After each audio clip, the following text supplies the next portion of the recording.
Êtes-vous épicurien? Le plaisir est le but ultime de la vie. Voici ce que soutenait l'hédonisme. Qui? L'hédonisme, la célèbre doctrine philosophique de la Grèce antique. Une doctrine d'actualité, car universelle, non? Qui ne vise pas une vie plaisante?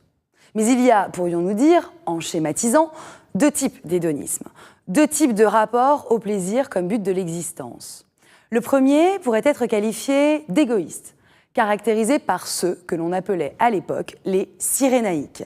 Pour eux, le but de la vie, c'était de jouir, présentement, en bon vivant, de la bonne chair, de la bonne table, du luxe matériel aussi, de leurs désirs personnels et immédiats sans égard aux autres, avec un soupçon de raison gardée, mais sans aucun système moral pour limiter ou graduer les plaisirs.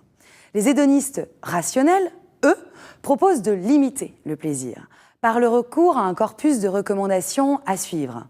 Ceci, contrairement à l'idée qu'on s'en fait souvent, ce sont les épicuriens.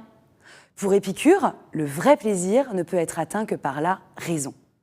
Il ne s'agit pas des plaisirs des débauchés, comme il l'écrit dans sa lettre à Ménécée, ni ceux qui se rattachent à la jouissance matérielle, car selon lui, le plaisir garde sa valeur quand on sait le limiter.